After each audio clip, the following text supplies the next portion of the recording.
Good morning दोस्तों।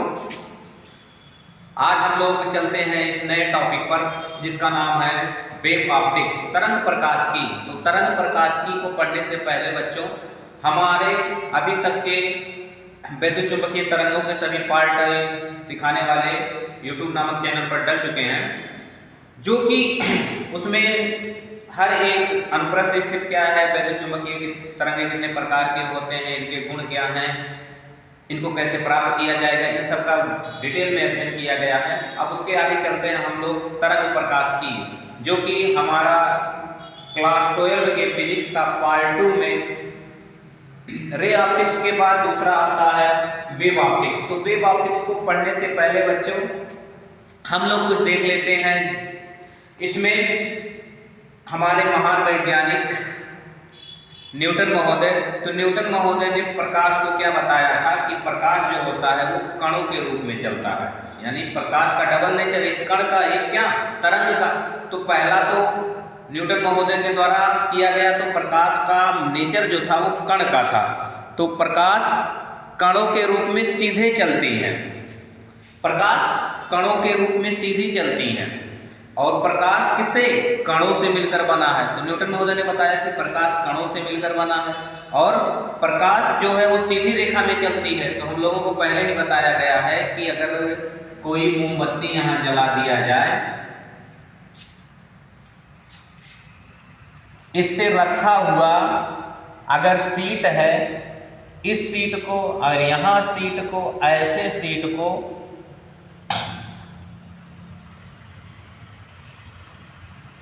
तो इसमें अगर बच्चों यहाँ होल किया जाए, यहाँ होल किया जाए, यहाँ होल किया जाए, तब भी प्रकाश की किरणें इसी दिशा में सीधे निकलती हैं। तो इससे स्पष्ट होता है कि प्रकाश सीधी रेखा में चलती है। प्रकाश में परावर्तन, अपवर्तन और वर्ण विक्षेपण की घटना पाई जाती है। और प्रकाश जो होती है, इसमें अगर वर्ण विक्षेपण की बात कर रहे हैं तो यानी रंगों में बंटना, तो प्रकाश कितने रंगों में बटी होती है? प्रकाश 7 रंगों में बटी होती है। तो प्रत्येक रंग का जो आंतरिक होता है वो अलग अलग होता है। न्यूटन महोदय के अनुसार जो प्रत्येक रंग की आंतरिक होती है वो अलग अलग होती है। और न्यूटन महोदय ने कहा कि जब प्रकाश रेटिना में टकराता है, यानी रेटिना में टकराने से ऊर्जा का संप्रेषण होता है, माने फैलाव होता है ऊर्जा का, तो उसके कारण ही हमको वस्तु का या प्रकाश की अनुभूति होती है। तो बच्चों ये थे प्रकाश में न्यूटन का कणिका सिद्धांत। तो न्यूटन के कणिका सिद्धांत में पहला है प्रकाश कणों से मिलकर बना है, प्रकाश सीधी रेखा में चलता है, प्रकाश में परावर्तन, अपवर्तन, वर्ण विक्षेपण, हाई स्कूल में सब लोग पढ़ के आए हो परावर्तन क्या होता है, आओ टकराओ चले जाओ। अपवर्तन क्या होता है? टकरा कर नहीं, पार करके जाओ।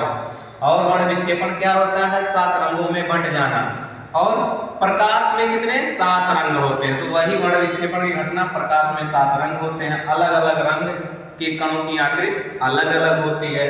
इसके बाद आता है प्रकाश में रेटिना, यानी प्रकाश के रेटिना से टकराने से ऊर्जा का संप्रेषण होता है, जिसके कारण प्रकाश की अनुभूति होती है। तो बच्चों ये था न्यूटन का कणिका सिद्धांत। न्यूटन के कणिका सिद्धांत में हम लोग इतना देखते हैं। इसके आगे चलते हैं। अब तरंग के रूप में प्रकाश को किसने गमन कराया, तो उनका नाम आता है हाइगेंस महोदय। तो हाइगेंस महोदय का हम लोग देखेंगे हाइगेंस का कणिका सिद्धांत और एक तरंग सिद्धांत। उसके बाद देखेंगे हाइगेंस का द्वितीयक तरंगिकाओं का सिद्धांत। पहले तो तरंग सिद्धांत दिए, उसके बाद द्वितीयक तरंगिकाओं का सिद्धांत दिए। इसके बाद हम लोग देखेंगे कि तरंग के द्वारा प्रकाश का परावर्तन और अपवर्तन वाली कंडीशन हम लोग देखेंगे।